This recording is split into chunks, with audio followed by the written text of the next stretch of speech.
Bienvenidos a Solo Negocios Radio. Esta es una recapitulación del programa del espacio de Solo Negocios con Alejandro Sandoval Murillo, que se transmitió el 4 de septiembre de 2025. Estamos regresando al aire 1300 y aquí en redes sociales y nos vamos a la última temática. Estas tesis son de materia fiscal y esta señala Registro Digital 2031-063, jurisprudencia de la primera sala, materia constitucional y administrativa, tema fiscal. Cancelación del Registro Federal de Contribuyentes por fusión de sociedades. El requisito para las empresas de no encontrarse en las listas de Servicio de Administración Tributaria de Contribuyentes en presunción de inexistencia de operaciones es acorde al principio de seguridad jurídica. A ver, ¿qué es fusión de sociedades? Una sociedad, Patitos SASB, compra a Perritos SADCB, ¿no? Y ya, se van a unir y van a usar una nueva marca o la fusionante la absorbe y todos sus activos y pasivos y ya va a operar. Y la fusionada, pues deja de existir. Y ante esa dejar de existir, acto meramente de derecho corporativo y completamente privado entre el ánimo de los accionistas de ambas empresas, pues la consecuencia es, uno de los temas que estaban ahí pendientes es el tema fiscal, pues cancela el RFC. Cada vez ha sido más complejo lograr estos objetivos porque cada vez pone más requisitos el SAT, aduciendo que a cada ratito lo golean y que pobrecito y por lo tanto pues tiene que poner estos requisitos más complejos. Bueno, sí es cierto que hay un mundo de fraudes, pero no es cierto que son la mayoría. Entonces realmente a mi gusto no debería ser concedido tanto por el legislativo, pero esa es otra cosa. La realidad es que lo que dice la ley, ahí está, hoy. Y entonces los hechos señalan lo siguiente. El Código Fiscal de la Federación prevé la obligación de las personas físicas, jurídicas, o sea, bueno, aquí, personas físicas y morales, de inscribirse en el Registro Federal de Contribuyentes. Cada persona cuenta con un registro, por lo que en caso de fusión de personas jurídicas, la fusionante debe solicitar la cancelación de la empresa fusionada. O sea, la que compró, la empresa que persiste en el tiempo de decir, a la otra cancélame el procedimiento, su RFC. Al respecto, el 27, apartado D, fracción 9 del Código Fiscal, contempla los requisitos para la cancelación del RFC por fusión de sociedades. Uno de esos requisitos es que no estén incluidas en las listas del 69, 69B, 69B bis del Código Fiscal de la Federación, relativas a presunción de inexistencia de operaciones, o sea, de que no les encontraron en domicilio, o que emiten facturas, o que compran facturas, y ya saben, ¿no? Toda la transería absurda. En el presente asunto, dos empresas acordaron fusionarse y la fusionante inició el trámite de cancelación ante el RFC de la fusionada. La autoridad fiscal negó el cancelar el registro porque detectó que las empresas estuvieron relacionadas con compañías listadas en el 69 del Código Fiscal relativo a personas morales en presunción de inexistencia. La fusionante, la compradora de la empresa, vamos a llamarle, promovió un juicio contencioso administrativo el que confirmó la validez del rechazo de la solicitud de la cancelación. La empresa acudió a juicio de amparo en la que alegó que tal requisito es inconstitucional al afectar la seguridad jurídica, pues carece de razonabilidad, ya que la fusión de las personas jurídicas y la consecuente cancelación no debería impedirse por el solo hecho de que las empresas tuvieron relación con alguna empresa ubicada en las listas estas. Ojo, o sea, no eran, la fusionante y la fusionada no eran empresas listadas en el 69, ni el 69, ni el BBIS. Tuvieron un cliente o tuvieron un proveedor de a una empresa que estuvo ahí. El amparo les fue negado porque la empresa y la Secretaría de Hacienda interpusieron recursos de revisión que se remitieron a la Corte. El criterio. El requisito de no encontrarse en las listas en presunción de inexistencia que publica el SAT para la procedencia de la cancelación del RFC por fusión de sociedades respeta el principio de seguridad jurídica porque permite a los contribuyentes identificar consecuencias jurídicas de contar con una irregularidad en su situación fiscal a corregirse. Además, es razonable que porque evita que eludan controles creados para garantizar una justa distribución de los gastos públicos entre los contribuyentes, sin distorsiones de operaciones simuladas o inexistentes. Aquí está terriblemente mal señalado esto. Digo, aunque sea nada más la tesis, falta el engrose. Pero vamos a leer la justificación. El artículo 27, apartado D, fracción 9 del Código Fiscal contempla como requisito que para cancelar el RFC por fusión de sociedades, que las sociedades no estén incluidas en las listas correspondientes del Código, relativas a contribuyentes en presunción de inexistencia de operaciones.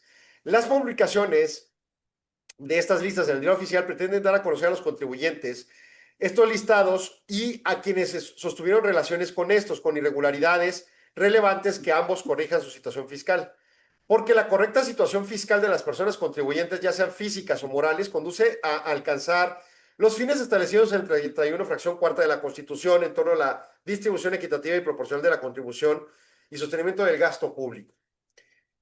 De manera que no encontrarse incluido en las listas a que se refiere esos artículos del Código Fiscal, conforme 27D, fracción 9, inciso B del Código para cancelar el RFC, constituye un requisito que respeta la seguridad jurídica y permite a las personas contribuyentes saber que en caso de encontrarse incluidos en el tipo de listado será improcedente la cancelación por existir una irregularidad. El requisito es razonable al tener por finalidad evitar que se eludan controles creados a partir de listas señaladas, lo que a su vez persigue una justa distribución de los gastos públicos y que los contribuyentes localizables ubicados en algunos de los supuestos pues estén en esas listas y tengan esas relaciones. La exigencia no afecta de manera desmedida el derecho a la cancelación del RFC porque la procedencia de esa cancelación deriva de la propia conducta de los contribuyentes para ubicarse en la posición.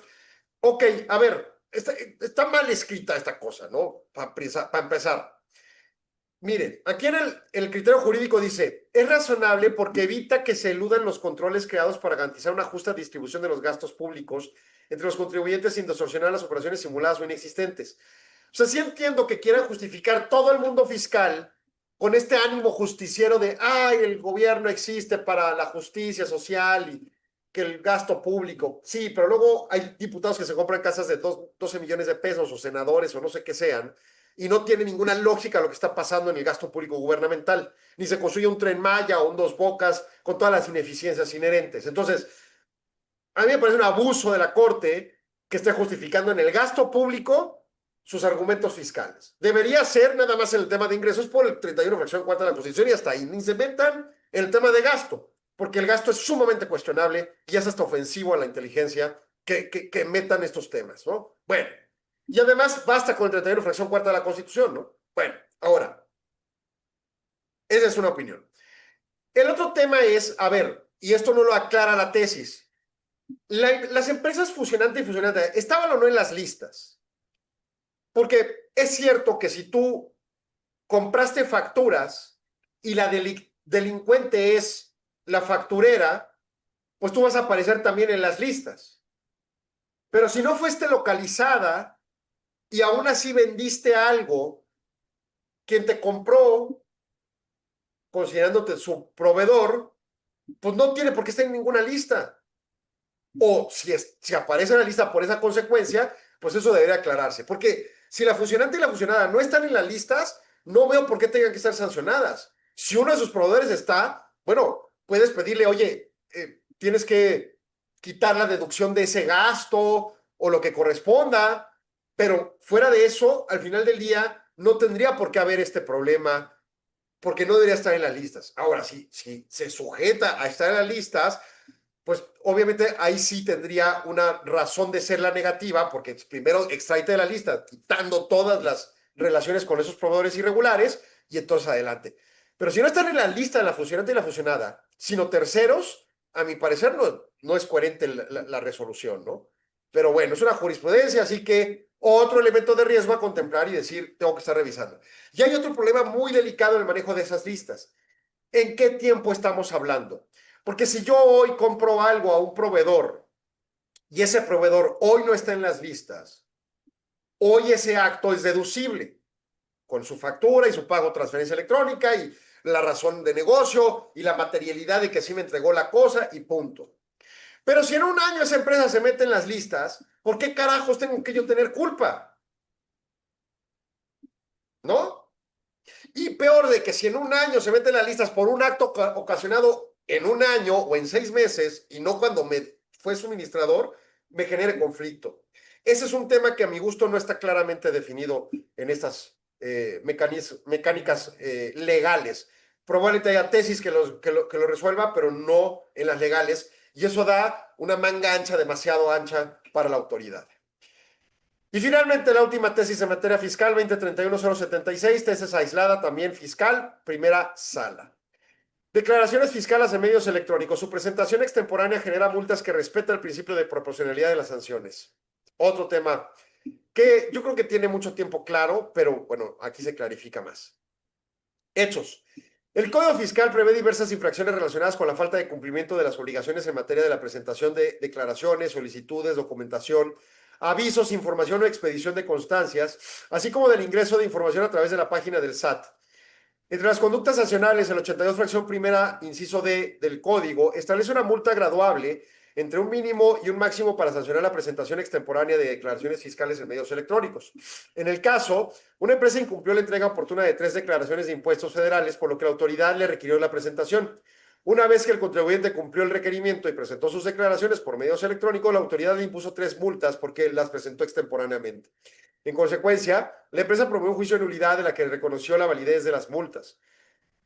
Ante la decisión, la empresa promovió juicio de amparo directo en el que planteó la inconstitucionalidad del 82, fracción primera, inciso D del Código Fiscal, en el que sustentó la imposición de la multa. La empresa alegó que esa norma vulnera el principio de proporcionalidad de las penas porque prevé una sanción excesiva debido a que sancionada con menor severidad las conductas relacionadas con otras formas de declaración. Para explicar su argumento, la empresa señaló que las declaraciones electrónicas inicialmente se previeron solo por los grandes contribuyentes, por lo que desde su óptica se justificaba una sanción mayor ante el incumplimiento de una menor por formas de declaraciones diferentes. El tribunal negó el amparo y se fue a la Corte con recurso de revisión. Y el criterio jurídico de resolución señala la multa que prevé el código para presentar declaraciones extemporáneas electrónicas es acorde al principio de proporcionalidad, pues fue fijada con parámetros para su imposición que permite a la autoridad individualizar la sanción correspondiente al caso concreto. La justificación es el 22, Arturo, dame un segundo, de la Constitución, establece que el principio de proporcionalidad de las penas y prohíbe multas excesivas, y en ese carácter las sanciones que no atienden a las posibilidades económicas del infractor en relación a la gravedad de la conducta sancionable se consideran, y son excesivas cuando no existe una relación razonable entre las conductas reprochables y las sanciones procedentes. Por el contrario, no constituyen multas excesivas aquellas que tienen un sistema flexible de parámetro. El 82, fracción primera del Código, respeta ese nivel de parámetros en función a la individualización de la norma. Y esto al margen de que la infracción relacionada con la omisión o presentación extemporánea prevé un monto mínimo superior que otras declaraciones. Y entonces las declaraciones electrónicas, si bien se establece para grandes contribuyentes en principio, hoy en día son para todos y tienen su mecanismo de implementación. ¿Lo aplican? En mi opinión, no, porque no es muy dable que la autoridad haga un análisis exhaustivo para ver a quién y qué tamaño de contribuyente le aplica qué sanción, pero pues bueno, eso es lo que hay. Es una resolución aislada, pero veremos pronto cómo termina eventualmente convirtiéndose en jurisprudencia. Nos escuchamos mañana en punto de las 4 de la tarde. Gracias, Arturo, por tu apoyo. Muchas gracias a usted por su atención. Hasta pronto. Agradecemos su atención. Solo Negocios Radio se transmite de lunes a viernes de 4 a 5 p.m. a través de Radio Mexicana 1300 AM de Ciudad Juárez o en nuestras redes sociales. Si gusta ver los siguientes segmentos, el programa completo u otros programas y segmentos, siga indicaciones en el texto adjunto o visite www.solonegocios.mx. Radio Mexicana, nuestras noticias, presentó.